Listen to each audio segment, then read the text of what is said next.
Muy buenos días, buenas tardes, buenas noches, gente hermosa, ¿cómo va? Bienvenidas a un nuevo episodio de La Vida y el Dinero, un podcast donde hablamos sobre distintas maneras de administrar nuestro dinero y recursos para poder cumplir con cada uno de nuestros objetivos. Lo hacemos a través de tips, historias, consejos, invitados, invitadas, todo con el propósito de ser cada día más felices. Y es por eso que en este episodio número 116, que pueden tal vez escucharlo un tanto raro, primero porque estoy probando otro programa para grabar, y segundo porque ando medio congestionado, así que eso pueden ser factores que modifiquen el audio de este podcast.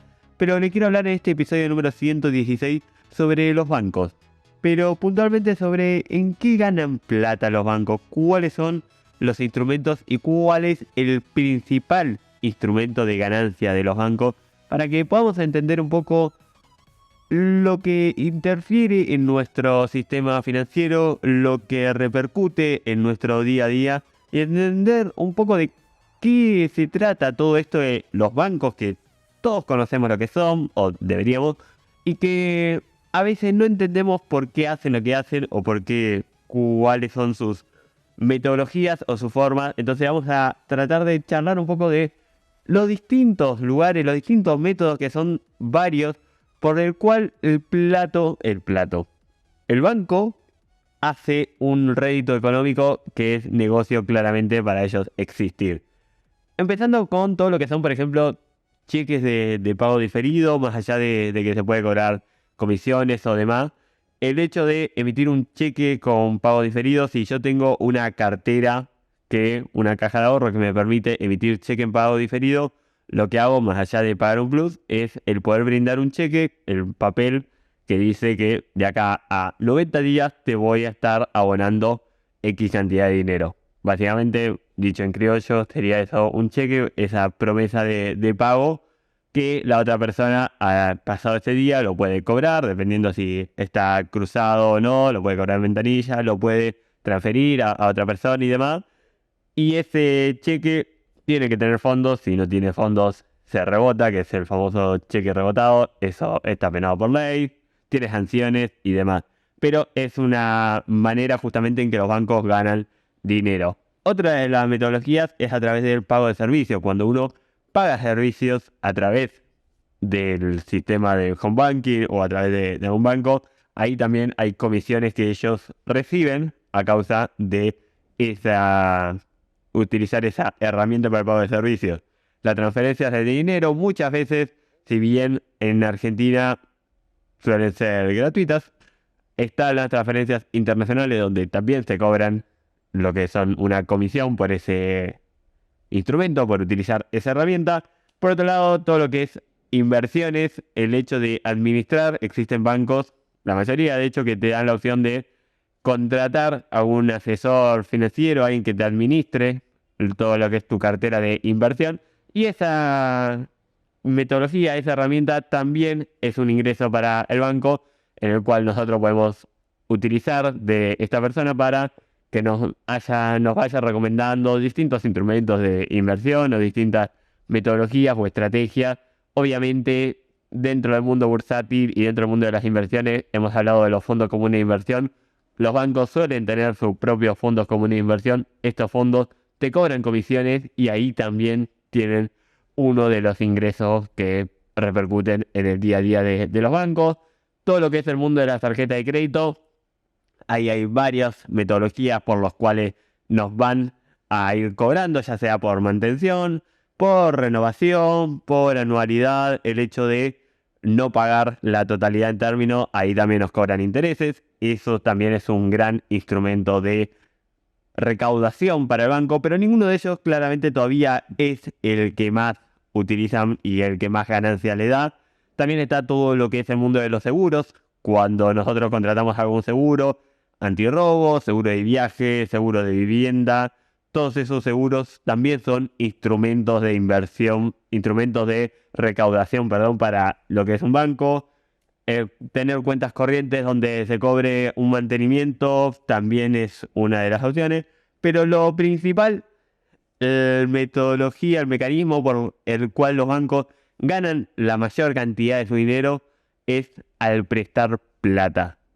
Y más allá de que puede parecer algo obvio, lo que ganan en realidad es prestando tu plata, prestando mi plata, prestando la plata de las personas que utilizan ese banco como lugar para tener sus ahorros, para tener sus inversiones, y ellos de esas inversiones, ya sea en plazo fijo o el tener solo la plata parada en una caja de ahorro, ellos utilizan esa plata para prestarla. Obviamente, si invertimos en un plazo fijo, por lo menos estamos teniendo algún rédito, pero si tenemos la caja de ahorro y la plata ahí, ni siquiera eso, pero ellos sí están obteniendo rédito, ellos sí como banco están prestando ese dinero a una tasa muchísimo mayor. De hecho, me habían mostrado hacía pocos días que estaban dando préstamos a tasa del 270% anual, mientras que un plazo fijo hoy en día te está dando un 91% de tasa nominal. Por ende, todo ese spread, esa diferencia que hay entre un 91 y un 270, es la diferencia que gana el banco. Y de hecho, el banco presta tu plata porque tiene permitido, por ley, el solo tener en instrumentos líquidos. ¿Qué quiere decir esto? El solo tener reservado para que vos lo puedas retirar y no invertido el porcentaje X dependiendo de en dónde tenés la plata. Ahora vamos a hablar de cuál es ese anclaje dependiendo si tenés plata en plazo fijo tradicional, plazo fijo UVA, en tu caja de ahorro o demás. Pero vamos a ver que el banco no tiene toda tu plata guardada. Cuando vos tenés plata en un banco, vos tenés plata en un plazo fijo o en tu caja de ahorro, el banco no es que tiene el 100% de tu plata guardada. De hecho, la mayor parte de esa plata la utiliza para prestar. Y ahí es donde está el negocio. Para empezar, por ejemplo, los plazos fijos UVA que vos hagas, el banco no hace falta que tenga nada de anclaje en ese plazo fijo. Al ser de 90 días como mínimo, el plazo fijo UVA, si bien obviamente vos al pasar esos 90 días vas a recibir el dinero actualizado por el plazo fijo, más el porcentaje que te da extra, durante esos 90 días el banco utiliza ese dinero para prestárselo a otras personas, empresas o demás que necesiten. Cuando hablamos de cajas, cuando tenemos nuestra plata en caja de ahorro, el anclaje es del 20% para pesos. Eso quiere decir que de lo que vos tenés, el banco tiene líquido solo el 20%, el otro 80% lo presta. Lo presta a distintas personas y demás que venimos hablando. E incluso si tenés dólares en tu caja de ahorro, el banco puede tener de anclaje como mínimo los 25%. El 25% lo tiene en instrumentos líquidos para poder darlo. El otro 75% lo puede prestar. E incluso cuando hablamos del plazo fijo tradicional, estamos hablando que un plazo fijo a 30 días, el banco tiene que tener un anclaje del 7%. Solo el 7%, el otro 93% lo prestan.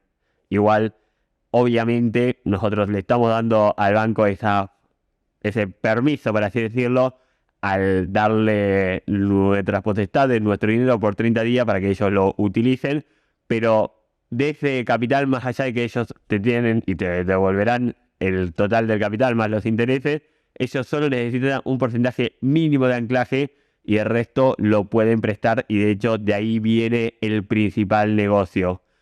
¿Qué pasa con todo esto? De que el banco claramente no tiene la totalidad de los depósitos de cada uno de nosotros. Por ende, donde el sistema colapsa es cuando todas las personas salen a retirar su dinero. Cuando las personas van a retirar su dinero y lo hacen todas en conjunto, ahí es donde el sistema colapsa y no puede devolverla a todos. ¿Por qué? Porque su plata no la tiene, no tiene la plata del 100% de las personas. Tiene la plata de un porcentaje de ellas, ese anclaje, y el resto lo tiene prestado en otros. ¿Por qué comento esto? Casos conocidos que habrán escuchado hace no mucho.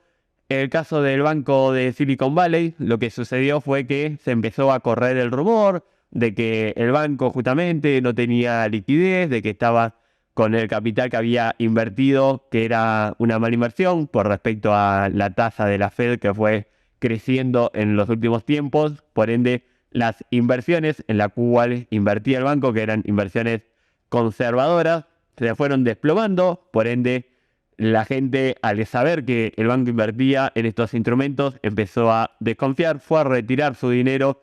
Cuando todos empezaron a ir a retirar su dinero, el banco dijo, ok, yo no tengo la plata de todos, y fue ahí donde se declaró quiebra y hubo todo el desplome que hubo en su momento con respecto al Silicon Valley Bank y que sucedió luego con otros bancos. ¿Por qué? Porque el banco no tiene el 100% del capital de todas las personas. De hecho, no tiene el 100% del capital de nadie, pero van cubriendo cuando alguien retira su dinero, también cubren del anclaje que tienen de otra persona y van utilizando ese dinero que tienen líquido en el día a día. Por ende, está bueno entender que muchas veces esos colapsos de los bancos es la profecía autocumplida, básicamente, porque si uno empieza a desconfiar de un banco y va a retirar su capital y esa misma situación se replica en todos sus clientes de ese banco, la profecía autocumplida dice que si pienso que al banco le va a ir mal o va a cerrar, va a quebrar, entonces por la duda retiro mi capital. Si todos decimos y pensamos lo mismo, va a suceder. Lo cual también demuestra la importancia y la relevancia que tienen muchas veces las personas, cada uno de los clientes, como ciudadanos, como gente que si se organiza, si nos organizamos, podemos tener el control. No digo que armemos una guerra contra los bancos y vayamos a retirar todos juntos la plata de ningún banco en particular, sino el comprender justamente cómo actúan los bancos nos sirve para tener más información, para comprender cuando escuchamos distintas historias, cuando escuchamos distintas situaciones, por qué suceden cada una de las cosas que suceden y por qué el tener un banco claramente es redituable y es negocio por ese lado, y cuando un banco tiene problemas y por qué llega a quebrar, por esto que hablamos de el anclaje, la desconfianza de sus clientes y cómo llegan a no poder cumplir con cada uno de ellos. Esto básicamente fue el charlar sobre los bancos, el charlar sobre cuál es su negocio, el comprender un poco más sobre este hermoso sistema que nos rodea y que tiene claramente plata por doquier y que el banco es un factor fundamental dentro de este sistema que conocemos y en el cual todos vivimos. Mi nombre es Mataco y esto fue un nuevo episodio de La Vida y el Dinero. Nos estamos hablando, escuchando, viendo la próxima semana en un nuevo episodio. Chau, chau.